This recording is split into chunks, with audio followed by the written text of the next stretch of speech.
Amados, nós estamos com a nossa nova revista da Escola Bíblica Dominical e o título é Pescadores. Tivemos a primeira aula semana passada e este é o nosso segundo encontro e com muita alegria nós estamos na casa do Senhor, servindo ao Senhor da casa, não é? Irmãos, é muito interessante o que está acontecendo no nosso meio e já acontecendo com uma lição ministrada. A gente agora que está chegando na segunda lição, as nossas revistas demoram aqui 4 meses, né? É uma peculiaridade da nossa obra, e então elas duram 4 meses, são 3 revistas por ano, e é muito interessante tudo que Deus está fazendo. Muitos pastores estão colocando exatamente no nosso WhatsApp, o WhatsApp de absolutamente todos. Estou até passando algo aqui para o meu filho, para que, ao final desse estudo, ele possa passar aos irmãos. É interessante o que Deus está fazendo em nossas igrejas e o que o Senhor está fazendo em razão dessa revista simples, tranquila que o Senhor nos deu, né? O povo está começando a ser despertado para o evangelismo. O povo está começando a se despertar para o evangelismo, e isso é fundamental em nosso meio. E nós temos, esta manhã, a alegria de dividir com os irmãos o estudo número 2 da nossa revista. Domingo passado foi pastor Elias, e hoje eu quero dividir com os irmãos o estudo número 2. Abra na página 12 da revista. Vamos lá? Você que está com a revista, como eu gosto muito da revista escrita, né? Já tem aqueles que gostam da revista digital. E os irmãos que têm a revista digital, por gentileza, abram na página 12. E os amados irmãos que estão com a revista física, abram também na página 12. Estudo 2, discernindo os tempos e aproveitando as oportunidades. Gálatas 4:4 é o nosso texto áureo, e diz assim: mas vindo a plenitude dos tempos, Deus enviou seu Filho, nascido de mulher, nascido sobre a lei. Que história é essa de plenitude dos tempos? Irmãos, Deus domina todas as coisas. O Senhor é Senhor sobre todas as coisas. E, de uma forma muito maravilhosa, Deus, Ele coordenou a história para que Jesus nascesse no que nós chamamos de plenitude dos tempos. Ou seja, o tempo adequado para que o trabalho de Cristo pudesse ser absolutamente desempenhado. E, de forma fantástica, quando Jesus nasce, no tempo em que Deus determinou para que todo o trabalho dele pudesse ser desempenhado, Jesus estava visando ele? Não. O Senhor estava visando a igreja dele. Porque foi o melhor tempo para a igreja nascer. Foi o melhor tempo para a igreja crescer e evangelizar. Por isso que o estudo número 2, ele é uma consequência do estudo 1, porque no estudo 1 nós já vimos juntos que evangelismo, está lá na página 11, último quadrinho amarelo. Evangelismo não é peso, irmãos. Evangelismo é a resposta amorosa de cada um de nós, amorosa ao grande amor de Deus por aqueles que foram alcançados por esse grande amor.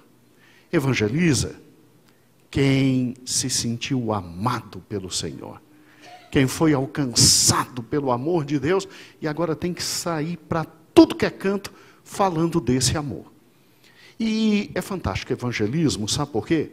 Porque nós não temos responsabilidade de convencer o pecador do pecado, do juízo, da maldade. Quem convence é o Espírito. A gente é só mero instrumento. E, irmãos, a igreja primitiva discerniu isso. Daí o estudo número 2, a igreja primitiva discerniu isso. Quando você pega a página 13, vá lá para a introdução da nossa lição. Olha que interessante, eu tirei essa introdução do livro da professora Tucker. Tá? Ela tem o melhor livro sobre missões. Quem quiser adquirir esse livro, ele está com o nome direitinho, lá na última página, na bibliografia. Ela tem o melhor livro sobre missão. Olha que interessante, está vendo essa foto que está aí? Está vendo que de Jerusalém os discípulos vão saindo para tudo que é canto e pregando o Evangelho? Essa foto eu tirei do livro dela. E acompanhe comigo a leitura da página 13. Vamos todos juntos? Olha que interessante. Foi a geração pós-Pentecostes que tumultuou o mundo, divulgando o cristianismo além dos limites da Palestina, ou seja, Jerusalém, estendendo-se para o ocidente, até Roma, e praticamente para todo o grande centro urbano em todo o Império Oriental. O que começou como uma seita judaica no ano 30 depois de Cristo, havia se transformado numa religião mundial em cerca de 60 depois de Cristo. Irmãos, como é que em 30 anos tudo isso acontece? Já parou e pensou? Você já parou e pensou que se a gente se unir e for para a batalha, a gente não precisará mais do que 30, 40, 50 anos para fazer de novo o que aconteceu aqui? Olha que fantástico. Irmãos, olha que fantástico. Eles simplesmente foram, continuando a leitura, inspirados pela liderança de grandes cristãos, como Pedro e Paulo, e impelidos para o exterior. Por causa de quê? Das perseguições, muitos evangelistas treinados e leigos, aqueles que não foram treinados, se espalharam, levando eles a mensagem de Cristo. Sublinhe isso na sua revista, meu irmão. Cada cristão era uma, o quê? Testemunha. E nada é mais notável que o anonimato desses primeiros missionários. Não tinham nome, tinham perdido suas casas, estavam correndo da perseguição, e era que nem Fusca velho. Eu já tive um Fusca velho. Na verdade, meu pai. Fusca velho é um carro fantástico. Onde para, prega. Não é verdade? Onde para, prega. É uma coisa maravilhosa. Era do papai o Fusca, e o Jesuá vivia consertando. Jesuá virou mecânico de Fusca. É uma coisa maravilhosa. Sabe tudo de direito e de Fusca, né? Agora, é um carro difícil de quebrar, mas quando fica velho, né? Crente é assim, onde para, prega. Irmãos, a escola de hoje, nós vamos trabalhar com o discernimento desse tempo. Como é que eles conseguiram alcançar o mundo? Conseguiram alcançar o mundo porque discerniram direitinho o tempo em que eles estavam vivendo. E através do discernimento do tempo que estavam vivendo, alcançaram toda a terra. E aqui nós precisamos conhecer um pouquinho de história. Tudo que está na página 14, 15, 16 e 17, eu coloquei agora em slides para ficar mais fácil, para que eu e você possamos entender.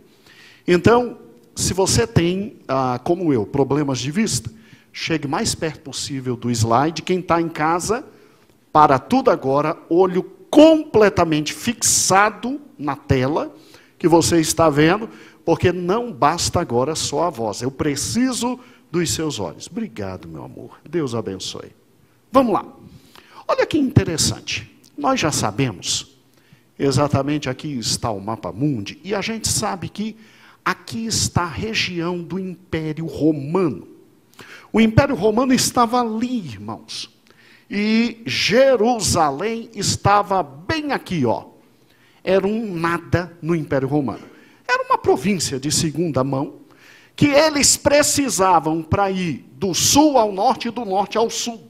E ali transitar com muita riqueza. Vimos isso na nossa primeira pré-aula. Olha que interessante. Agora eu vou pegar esse espaço e aumentar. Vamos lá? Juntos. Aqui está aquele espacinho pequeno do quadrado, bem grande. Irmãos, aqui está Roma, o centro do mundo, dona do mundo, fantasticamente elaborada, e Jesus nasce nesse momento que a Bíblia diz que é o principal dos tempos. A Bíblia chama de a plenitude dos tempos. E aqui está, obviamente, a Judéia, né? A Judéia. Gente, o cristianismo começou ali, ó, na periferia do Império Romano. A Judéia era um nada, a gente sabe disso. Nem riqueza extraordinária tinha. Mas era um local fundamental para trânsito do norte para o sul. Ela fazia parte daquilo que a gente chama de crescente fértil. E o Império Romano precisava dela para chegar no Egito, para trazer as delícias do Egito. Afinal de contas, o Egito é que fazia o Império Romano comer. A gente sabe disso desde o 2º grau. Agora, olha que fantástico isso aqui. Os nossos irmãos aproveitaram todas as condições favoráveis para evangelizar. Primeira condição favorável, não sei se você já ouviu falar, a famosa Pax Romana. Ai, pastor, onde é que está isso? Isso aqui está na página de número 14, que em casa você vai ler, porque eu preciso de você vendo isso aqui, ó. O que foi a Pax Romana? Pax Romana significa paz romana. Aqui está o nosso querido Império Romano com as principais províncias. É tipo assim um estado brasileiro, aí ali estão principais estados. As principais províncias, aí Davi, preciso que você amplie e vá desde a Espanha até a Judéia. À medida que eu for falando, você vai se virando, meu filho. Boa sorte. Vamos lá. Olha que interessante. As principais províncias foram a Espanha, a Gália, os Alpes, a Macedônia, a Ásia Menor, a Síria, a Arábia e o Egito. Ué, pastor, cadê Jerusalém? Não, é que Jerusalém era uma subprovíncia. Entendeu como é que é? Gente de segunda classe, não é de primeira, entendeu? Não se esperava muito de Jerusalém, a não ser e voltar, subir, descer e voltar. Entendeu como é que é? Aqui eram as grandes províncias. Tanto é que quando você pega J. Jeremias escrevendo sobre Jerusalém, ele diz que Jerusalém fazia parte da grande província da Síria. E quando você abre Lucas, é por isso que Lucas diz, na época em que o governador da Síria era. Por quê? Porque Jerusalém estava dependendo de quem? Da Síria. Isso é o grande Império Romano. O que é interessante é que de Roma saíam todas as ordens e todo mundo cumpria. E havia o que nós chamamos de Pax Romana. Como assim Pax Romana? Irmãos, paz durante o império inteiro e paz em todos os locais do império. Está brincando, pastor? Isso não existe. Não existe? Olha para cá. Você, em primeiro lugar, tem os primeiros imperadores dominando e ganhando territórios a partir de Roma. Júlio César foi o que mais conquistou territórios. Mas depois dele veio a conquista, através de Pompeu, da Ásia Menor, e o grande Otávio levou as fronteiras do império até o Danúbio, até ali em cima. Meu filho, só destaca um pouquinho para que eles vejam o rio Danúbio. Ali, ó, tá vendo? Então, Júlio César conseguiu levar o império até a Gália e Marco... Agora diminui só um pouquinho, filho. Todo mundo já viu. Isso. E aí, Augusto levou até o Danúbio. E levando também até o final do Eufrates ali. Amplia para que possam ver o final do Eufrates, ok? Muito bem, olha que interessante. Quando você tem isso, você tem um império alcançando o máximo da sua extensão. E aí você tem a divisão do império para que houvesse paz em duas espécies de províncias. As províncias senatoriais, que são as rosas. Então amplia, filho, para que eles possam ver. Essas províncias rosas, chamadas senatoriais, eram províncias que nunca se levantaram contra Roma. Eram províncias de uma tranquilidade muito grande. Afinal de contas, eles viam o que Roma fazia contra quem se levantava contra eles e dizia: epa, epa, eu não quero apanhar, eu não quero morrer. Nós estamos do lado de vocês. E eles mesmos se entregavam. Agora, as verdes. Mostra, por gentileza, a Judeia, meu filho, para que eles vejam onde está a Judeia. Vai lá. A Judeia finalmente apareceu. Ali a Judeia. Está vendo que ela faz parte da província maior síria? Pois é, a Judeia era uma província de natureza imperial. Diminui, filho. O que é uma província imperial?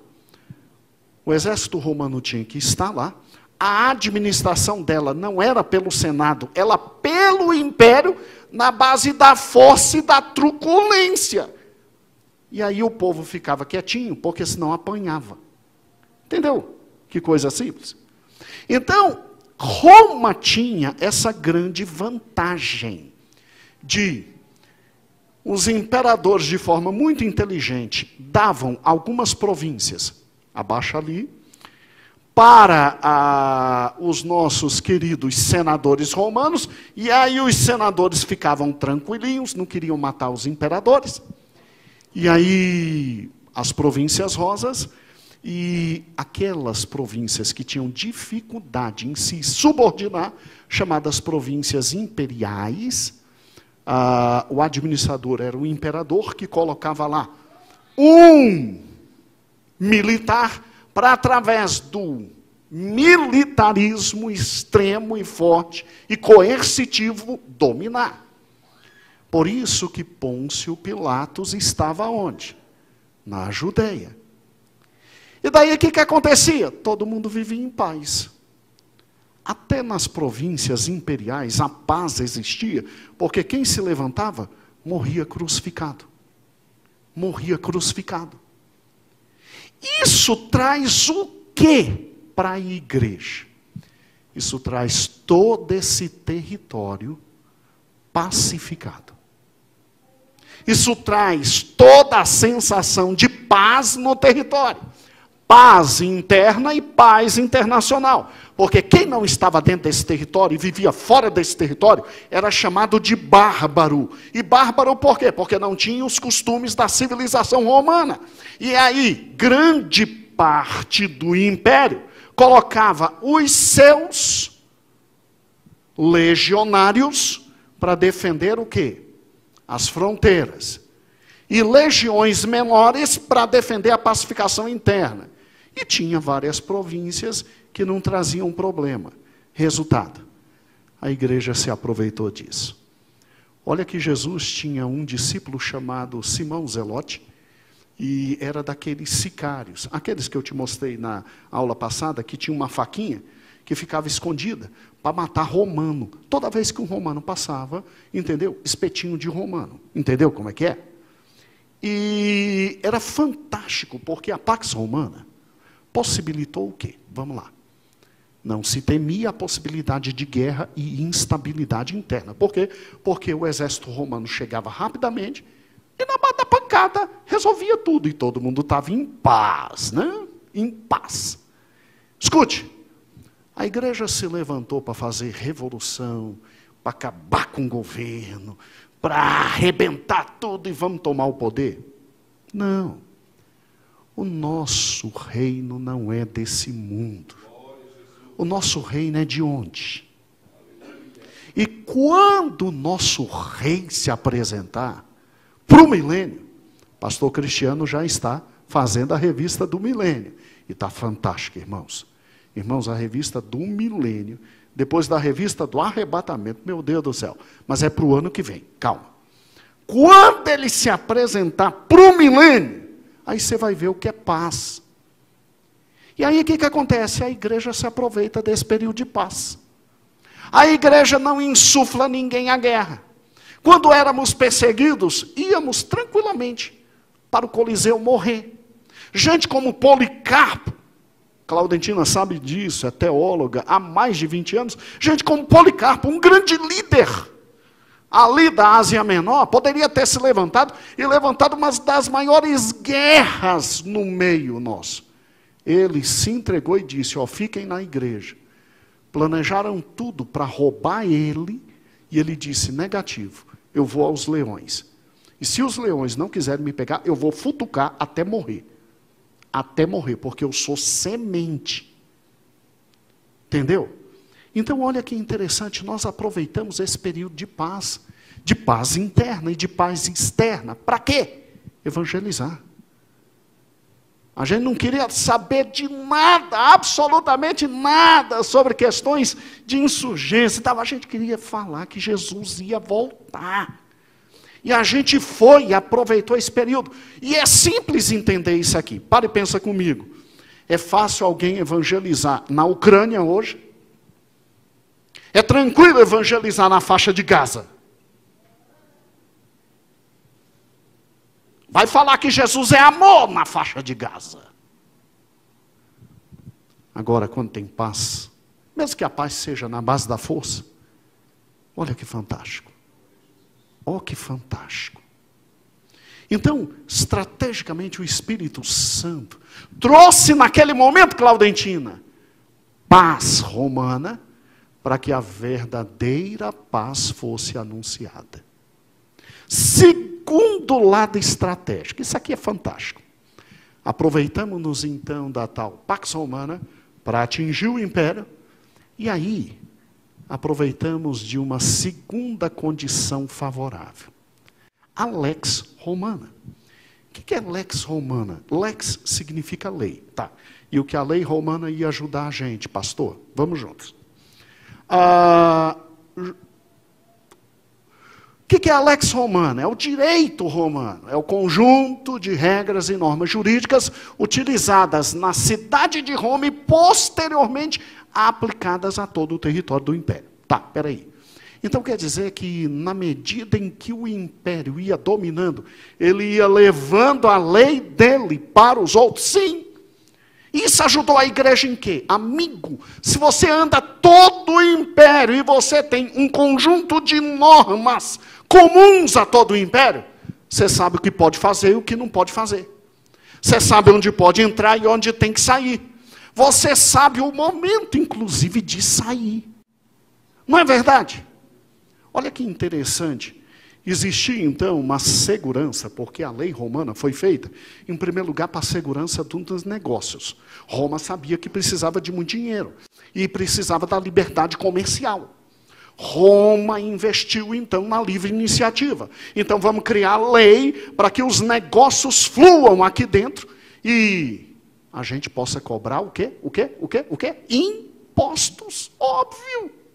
E aí o que acontece? Segurança nos negócios. Eu podia fazer um negócio aqui, Luiz, e lá em Cartago, era a mesma coisa. Fazendo um negócio na Judéia, ou na própria Roma, era a mesma coisa.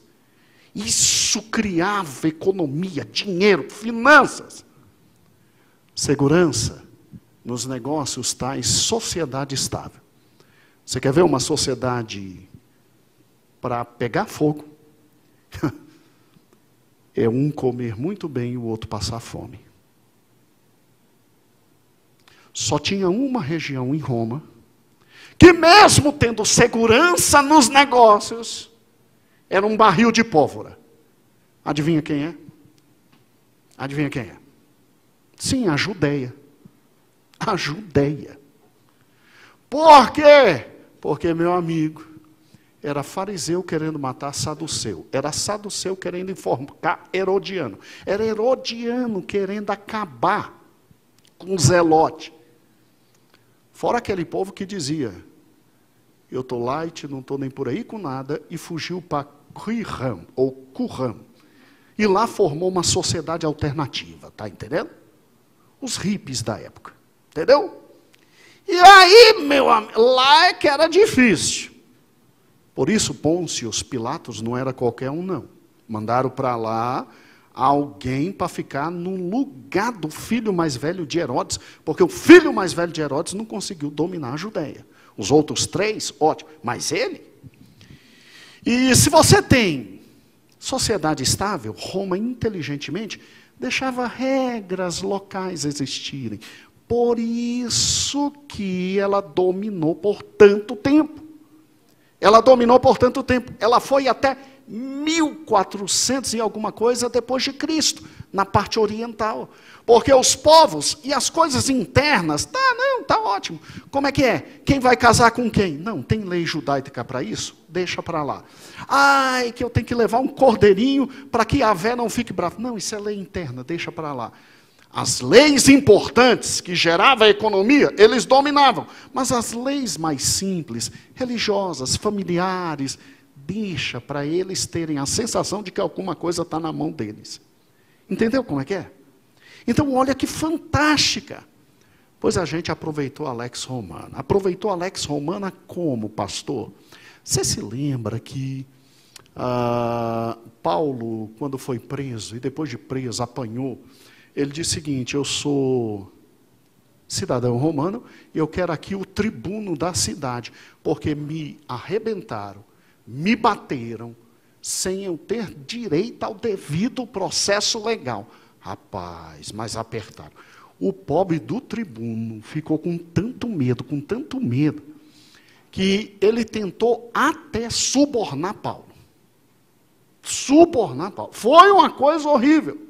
Então, olha que interessante, se você tem um império inteiro como esse, e Jesus dizendo, vai a todo canto pregar o evangelho, e você tem a Pax, você tem a Lex, você pode estar em qualquer canto do império, e você, em razão da Pax, pode levar o evangelho, não deu outra, né, irmãos? O terceiro grande fator favorável, além da Pax e da Lex, essa é fantástica, é a via romana. Irmãos, isso aqui não é ideia de homens, isso aqui só veio de Deus. Dá uma olhadinha naquele mapa pequeno, está vendo toda essa parte de vermelho? Foram rodovias construídas pelo Império Romano.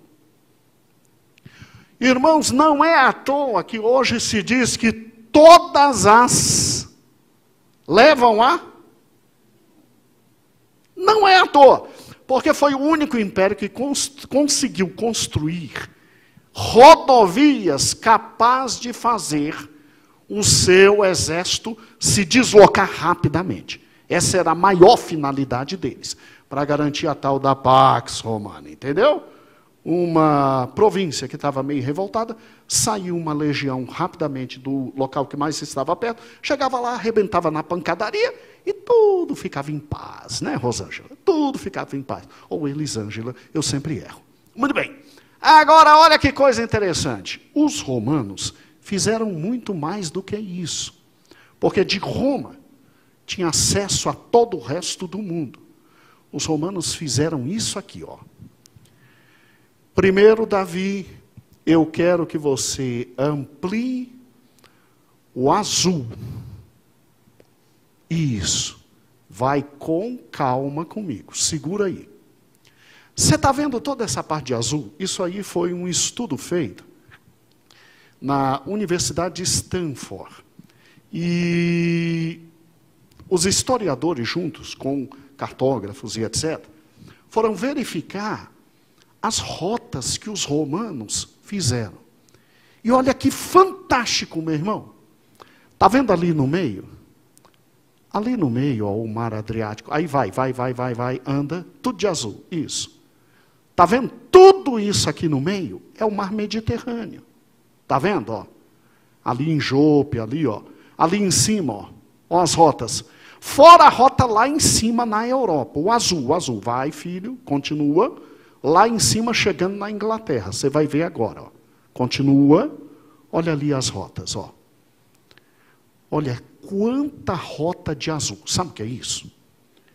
Isso aí eram rotas marítimas para que os barcos navegassem e, Geraldo, saíssem e chegassem.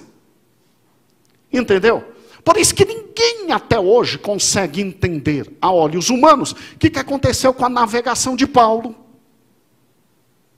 Porque não era para acontecer aquilo.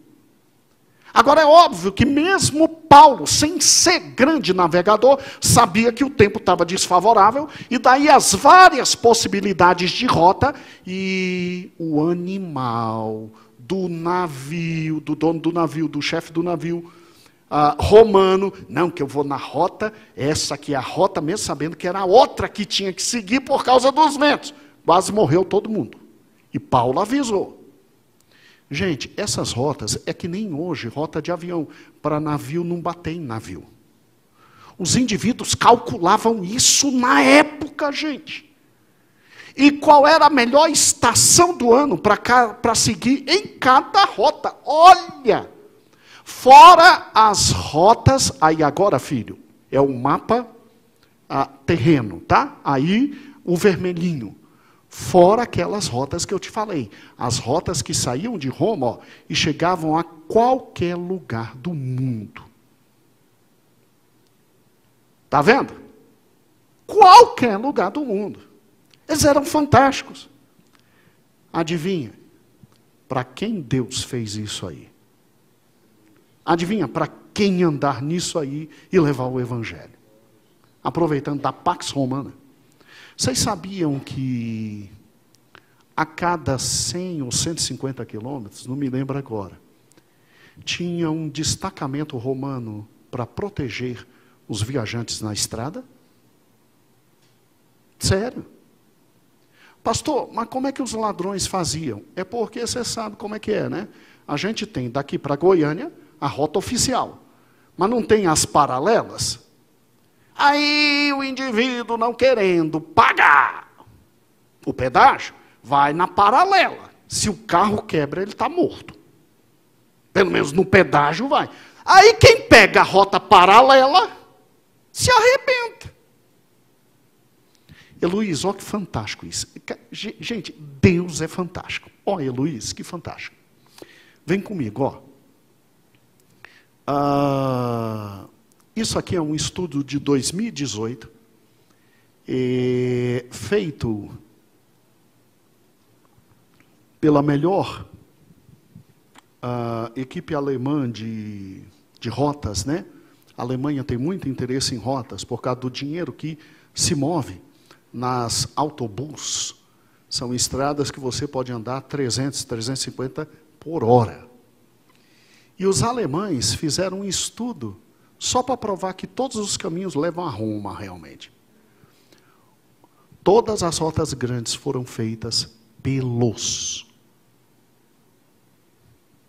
romanos. As menores, em decorrência da Idade Média, Idade Moderna. Olha que fantástico. Irmãos, por que eles fizeram essas rotas?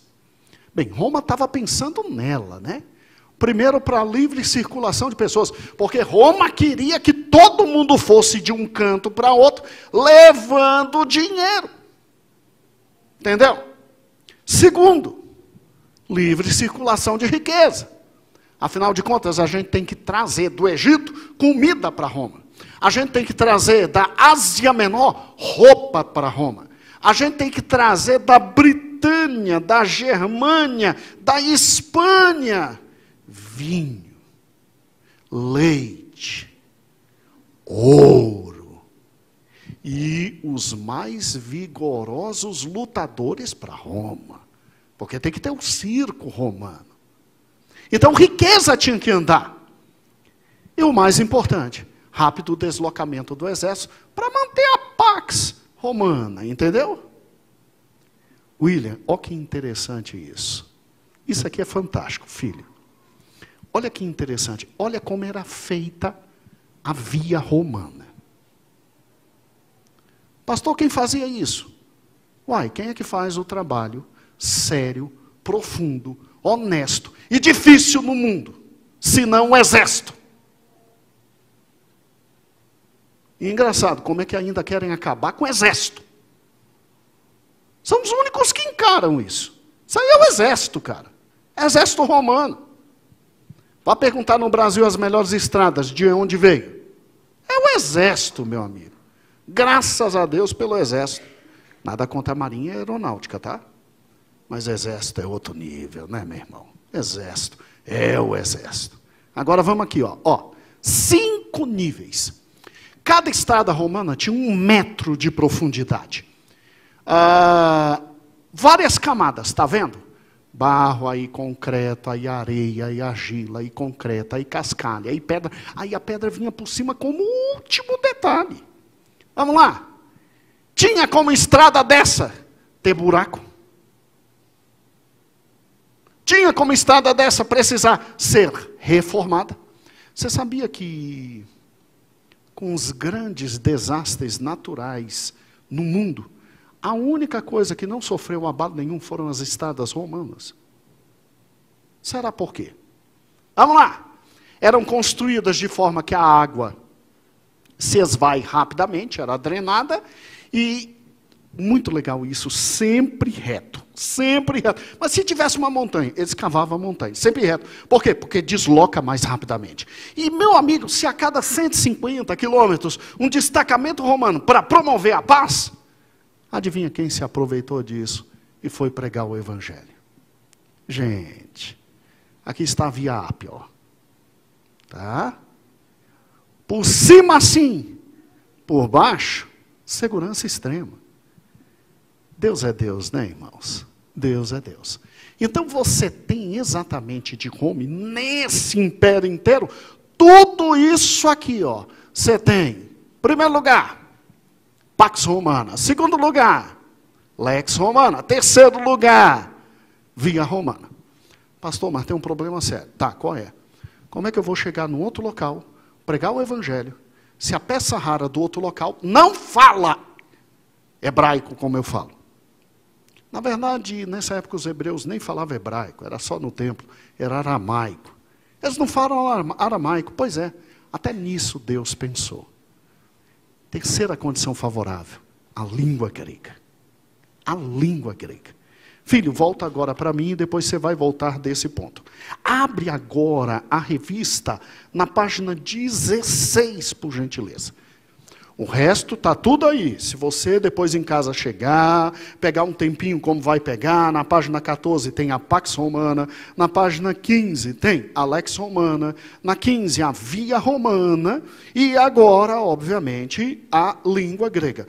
Pastor, por que todos os slides não estão aqui? Ué, a revista tem uma finalidade, a aula tem outra, né? Se os slides estivessem aqui, aí você não viria para a aula. Aí eu ficaria tão triste, não é? Então, aí a gente dá um jeito de te trazer para a aula. Ó, que coisa boa. Vamos lá. Mas aqui eu preciso ler a revista, porque aqui foi formidável o que está escrito. Acompanhe a leitura comigo, por gentileza. Quarto ponto favorável, 2.4, a língua grega. A quarta questão foi a prevalência da língua grega. Horácio, 65 a.C. até 8 depois de Cristo, em sua poesia afirmou que os gregos conquistaram os romanos culturalmente, mesmo sendo conquistados politicamente. Acabei de lembrar do papai aqui, né? Ele sempre dizia, Roma conquistou o mundo, mas foi conquistada pela cultura dos gregos, né? Por isso que cultura é perigoso, que cultura entra e domina a gente de dentro para fora. Então tem que tomar cuidado para não cair na cultura do mundo e preservar a cultura de Cristo. Né? Vamos lá. Assim, o grego era a língua universal na época do Império Romano. Aqui é necessário entendermos que o evangelho universal precisava de uma língua universal para poder exercer um impacto real sobre o mundo. Não podemos nos esquecer que o Novo Testamento, em sua esmagadora maioria, foi escrito em grego. Paulo e Pedro escreveram em grego. a língua grega possibilitou a expansão do cristianismo, não só pela pregação, mas também pela divulgação dos escritos apostólicos. Foi através desse dialeto do homem comum, do dia a dia, homem comum, conhecido como koine e diferente do grego clássico, que os cristãos foram capazes de comunicar com os povos do mundo antigo, usando, inclusive, para escrever o seu Novo Testamento. Aqui é fantástico, irmãos, aqui é fantástico. Seria difícil exagerar as vantagens de uma língua comum para a missão cristã. Ela eliminou a necessidade de cursos de idioma para missionários. Eles iam e levavam a palavra. Era o tempo mais favorável. E aí, voltando para o slide, a última grande vantagem que eles se utilizavam foi exatamente essa aqui. Aqui está, desculpa. Aqui está Alexandre o Grande. E aqui está o Império Macedônico. Alexandre, onde ia, levava intelectuais para que os povos conquistados se subordinassem à língua grega. E aí o que aconteceu? Eita, pastor, mas eu acho que esse império é maior do que o império dos romanos, né? Não, calma, peraí. Deixa eu te mostrar uma coisinha aqui. Aqui está o Império Romano, ok? Onde é que está o império de Alexandre o Grande? Está aqui, ó. Você está vendo? Ele é muito mais um império fora do que o Império Romano. O Império Romano conseguiu conquistar os povos mais fortes. E aí o que acontece? Toda a influência da Grécia veio para dentro daquele quadrado ali do Império Romano. E o mundo inteiro conhecido falava grego como a língua universal, como hoje é o inglês. Então se aproveitaram da Pax Romana, se aproveitaram da Lex Romana, se aproveitaram da Via Romana, se aproveitaram da língua grega e o mais importante, se aproveitaram da religião judaica. Espera aí, como é que a religião judaica influenciou isso? Vamos lá. Olha que interessante. Você está vendo essa imagem? É a imagem de uma sinagoga. Vamos destacar, meu filho, a sinagoga. Aproveitando-se dos 4 elementos anteriores, os judeus convertidos saíram pelo mundo. E aonde eles encontravam proteção? Nas sinagogas. As sinagogas não eram só locais para ensinar religião e encontrar judeu no sábado. Era um local para onde eles iam para também dizer, olha, acabei de chegar e estou precisando comer e beber. E pelo menos tomar um banho, entendeu? Era local de proteção. E aí o que acontece? Gente como Pedro, Paulo e os outros que não tiveram nome, iam para a sinagoga. Chegavam lá, ficavam um sábado, fazia amizade, gente inteligente, entendeu? Aí no outro sábado dizia, eu quero falar, porque na sinagoga é como uma igreja, você tem liberdade, eu quero falar. E aí Paulo aproveitava e Pedro aproveitava e os discípulos, todos começaram a falar de Cristo, acabamos de ler Isaías, pois é, isso se cumpriu em Cristo. Acabamos de ler Jeremias, isso se cumpriu em Cristo. Salmos se cumpriu em Cristo. E começaram a difundir o cristianismo. Escute agora. Quando os donos da sinagoga ficaram entendendo o que estava acontecendo, aí, meu amigo, surra, tentativa de homicídio, pancadaria. Aí os missionários não podiam mais ir para a sinagoga. Mas eles já tinham influenciado quem? Muita gente. Aí aqueles que tinham sido influenciados abriam suas casas. E os missionários continuavam seu trabalho nas casas. e das casas, surgiram as igrejas cristãs no mundo inteiro. Então, olha que interessante, olha que interessante. Diminui agora, filho, diminui agora. Além das sinagogas, eles se aproveitavam do Velho Testamento, que pregava o monoteísmo. Gente, em casa, o meu slide estava direitinho. Aqui está isso. Mas tá bom. E pregavam o messianismo. Qual era a consequência disso aqui? Pode retomar para mim, Davi. A consequência era, todo judeu esperava Jesus, messianismo, porque acreditava em um só Deus. Depois de tudo que aconteceu com eles na Babilônia, eles criaram um senso de não servir mais a outros deuses. E aí a mensagem era, o Messias veio. E pela Torá, eles conseguiam provar que o Messias veio. Raramente eles precisavam usar a Tanakh inteiro, ou seja, o Velho Testamento inteiro. Na maioria das vezes era só a Torá, ou seja, os 5 primeiros livros, Gênesis, Êxodo, Levítico, Número, Deuteronômio, e eles conseguiam provar, mas quando era necessário, usavam os escritos, Salmos, Provérbios e etc., e os profetas. E muitos aceitaram a Cristo. Daí, irmãos, a coisa veio até que o Santo Evangelho chegou para mim e para você. A pergunta que se faz hoje é: quais são as condições favoráveis que Deus nos deu?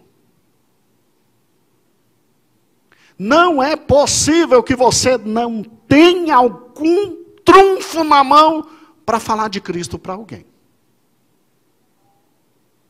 Talvez as condições favoráveis que Deus te deu não sejam as minhas. Mas Deus te deu condição favorável. E a partir de hoje o Senhor vai cobrar de mim e de você o uso dessas condições. Se você e eu não usarmos as condições que Deus nos deu para pegar o Evangelho, você pode ficar tranquilo, nós estamos pecando por omissão. Por omissão. E pelo que eu sei, o salário do pecado é o quê? Papai tinha uma frase muito difícil, eu dizia, pai. Ele disse, não, meu filho, quem não evangeliza vai para o inferno mesmo. Pai, não, quem não prega a palavra vai para o inferno. E olha que já tinha melhorado, porque o papai começou dizendo assim, quem não ganha almas vai para o inferno. Ai, meu pai. Ai, que a gente balançava. E aí a oração, Jesus me dá alma que eu não quero ir para o inferno. Aí depois ele pelo menos melhorou, ele disse, não, tá, quem convence é o Espírito. Então quem não prega vai para o inferno. Ah não, pastor, faz isso comigo não. Eu estou aqui em casa te ouvindo, você joga isso na minha cara. Não, não estou te julgando. O que eu estou te dizendo é o seguinte. Deus deu condições favoráveis ao seu povo em todos os tempos. E você hoje tem condição favorável para pregar o Evangelho. Naquela época eles tinham que pregar o Evangelho ainda sob o domínio de condições adversas, que é o que a gente vai estudar na próxima lição. Se você pegar a página 19, lá no estudo 3, está dizendo assim, nem tudo foi simples. E se você pegar comigo a terrível lição que está na página 26, evangelismo, tudo se tornou muito perigoso, aí você vai ver as condições absolutamente desfavoráveis, e esse povo doido não pensou 2 vezes, saía pregando o Evangelho. Sério. Aproveitaram, mas pastor, peraí, se eu estou entendendo bem, é uma lição para falar das condições favoráveis, e 2 para falar das desfavoráveis, Então, peraí, eles tinham o dobro de motivo para não pregar o Evangelho? Sim! E pregaram? Por que eu e você estamos hoje aqui? O que está fazendo a gente ficar de boca calada durante a semana? Porque eu e você não estamos desesperadoramente dizendo para quem está indo para o inferno, tu está indo para o inferno.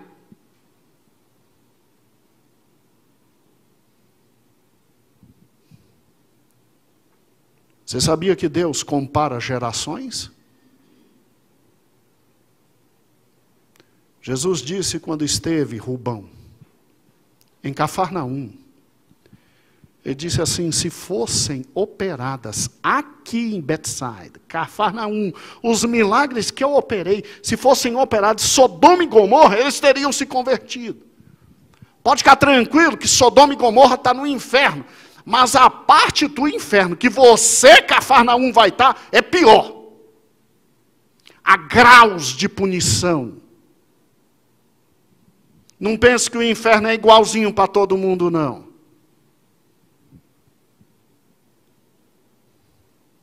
Deus vai comparar a nossa geração com a primeira.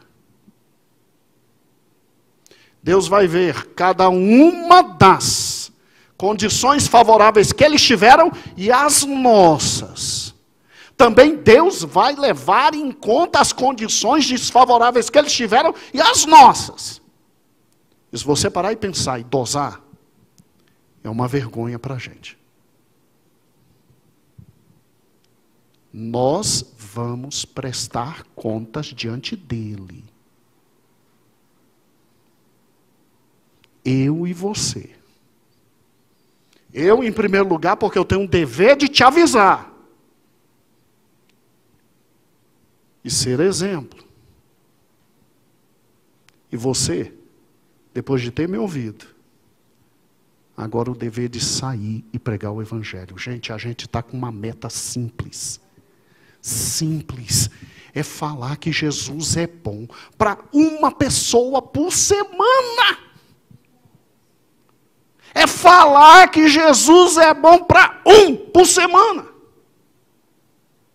Eu não posso virar a semana sem ter dito para alguém, ó, Jesus é bom. Você não tem que botar o evangelho na cabeça dele. Você não tem que dizer que a religião dele está errada. Não. Vai ser testemunho de Cristo. O que é testemunha? Testemunha é aquele que diz o que Cristo fez. Eu estava em uma... Não, foi na primeira vigília. Terminou a vigília. Aquela irmã ali de verde, do lado do Wagner, é que eu esqueço o nome de todo mundo, minha irmã, preocupa não. Não é a esposa, é a outra irmã, do lado aqui. Maria, a irmã Maria chegou perto de mim e disse assim, pastor, eu estava ruim das vistas. Na ceia, pastor Lutero orou, a igreja orou, eu voltei a ver. Olha como Jesus é bom. Pode continuar orando que Jesus vai te curar. Aquilo me animou. Eu peguei gás para continuar orando o mês inteiro. Você já imaginou o que é você chegar perto de uma pessoa que não tem Jesus e disse, ó, eu estava ruim de saúde como você está, mas eu estou orando por você e Jesus vai te curar. Irmãos,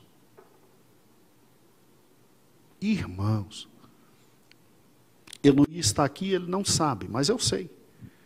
Chega de cada um de vocês para mim as ações boas e más. Porque depois que você se torna um pastor da igreja, eu sou o pastor auxiliar, minha mãe é a pastora principal, mas há uma carga um pouco maior sobre mim agora. Que a gente não vai pesar tudo sobre ela. Mas chega de todos vocês, tudo. Basta Jesus pegar o meu WhatsApp para botar metade de nós no céu. Ou então retirar do céu metade de nós. Sério, chega sobre o pastor Heloís para mim, homem de Deus, o único técnico de enfermagem que olha com amor para a gente, o único que tem carinho ao botar escalpo o nome, umas coisas assim. Aplica injeção com amor. E ainda perguntando se doeu. Ainda pergunta se doeu. Quando eu chego, eu acho que é o Hospital do Gama, que ele está UPA, não sei. Quando eu chego, eu só quero ser atendido. Não é nem pelo médico, é pelo Heloís. Até brincando, se sair deputado, vai dar trabalho na política. Mas Deus te livre disso. Agora, voltando aqui à matéria. Olha que interessante, chega. E eu tenho ouvido, olha, ele sempre fala de Jesus. Sempre fala de Jesus. Sempre fala de Jesus. Irmãos, vamos aproveitar as circunstâncias favoráveis. Volta comigo na página 13. Volta comigo na página 13. Dá uma olhada nesse mapa aqui da professora Tucker. Esse mapa aqui é um mapa que ela fez colhendo narrativas, não da Bíblia, não de Atos dos Apóstolos, mas narrativas dos pais da igreja. Os homens que sucederam os apóstolos e que escreveram por onde passaram. Olha aqui, olha que interessante.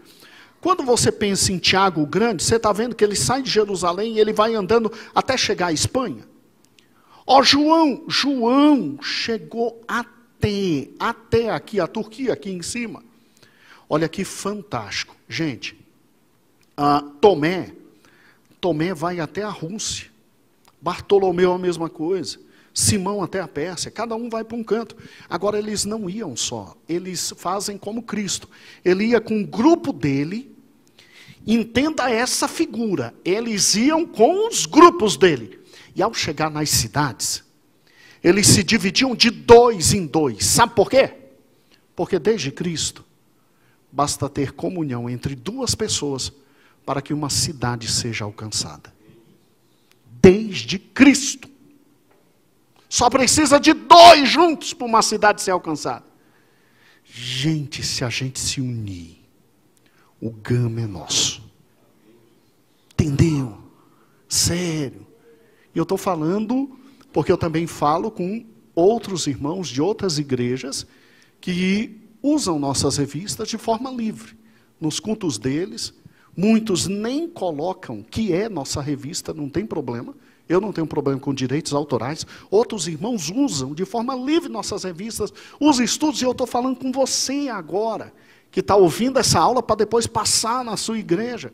Gente, a tua assembleia, a tua batista, gente, a gente pode ir tão longe, tão longe, tão longe, é só nos unirmos 2 a 2, gente. Irmãos que estão usando nossa revista fora do país, são poucos locais, mas está chegando lá. Gente, se une e vai, aproveita as condições favoráveis. Favoráveis. Vale tudo para ganhar uma alma, vale tudo. Aproveita as condições favoráveis. E invade as cidades. E prega o evangelho. E leva a graça de Deus. Leva a graça de Deus. Para encerrarmos, vá por gentileza para a conclusão. Página 18. Página 18. Vamos juntos? Será que os primeiros discípulos tinham noção de tudo e de todos esses favores positivos? Se sim, se não, dificilmente saberemos. O que podemos deduzir é que, de alguma forma, havia a compreensão de que Deus tinha preparado tudo para que seu Filho encarnasse e a luz do Evangelho brilhasse intensamente.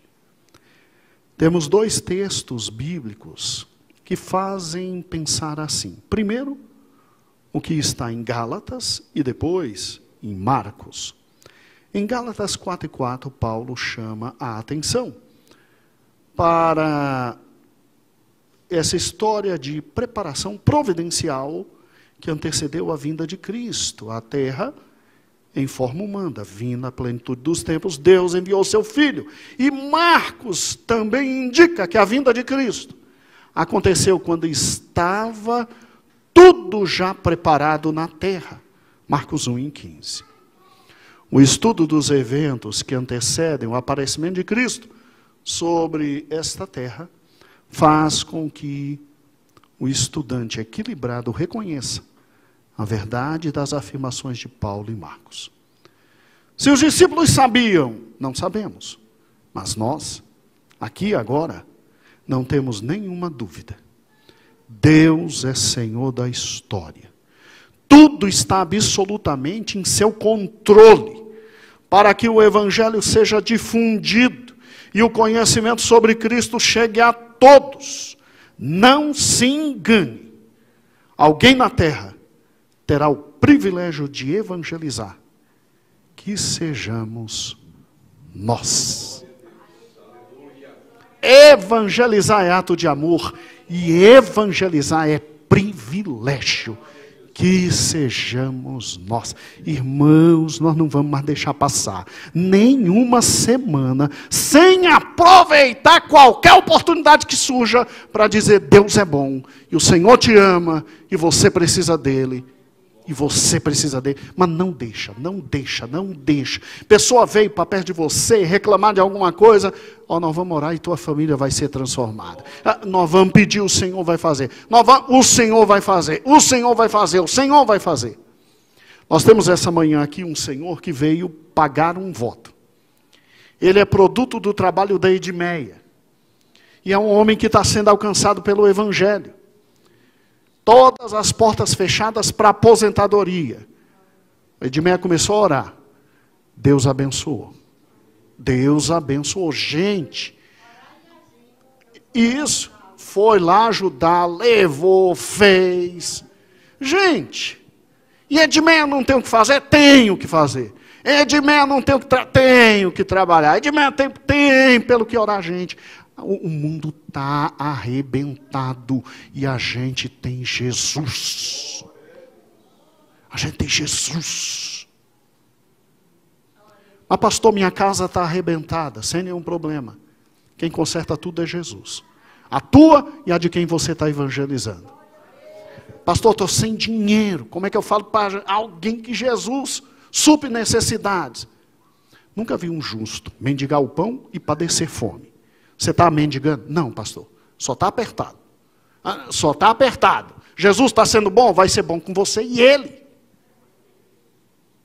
Pastor, como é que eu posso falar que Jesus cura? Se eu estou cego. Ué, é a coisa mais fácil do mundo. Olha para o outro ceguinho e diz assim, nós está cego. Mas Jesus cura. E já nós dois vamos ver, você está entendendo? Já imaginou dois ceguinhos entrando na igreja, glorificando a Deus, dizendo, era cego e Jesus curou. Gente, a gente tem que olhar para o copo de forma certa. Não olha para o copo porque está só metade, dizendo, ai, está acabando. Não, diz, ainda tem. Pensa sempre assim. Pensa sempre assim, porque quem é bom é Deus. A gente aqui não vai levar nada, a gente só vai levar o que fez para Ele. Isso é vida eterna. Então vamos gastar o resto da vida da gente, já que Jesus está voltando, pregando o Evangelho. Dizendo que Jesus é bom.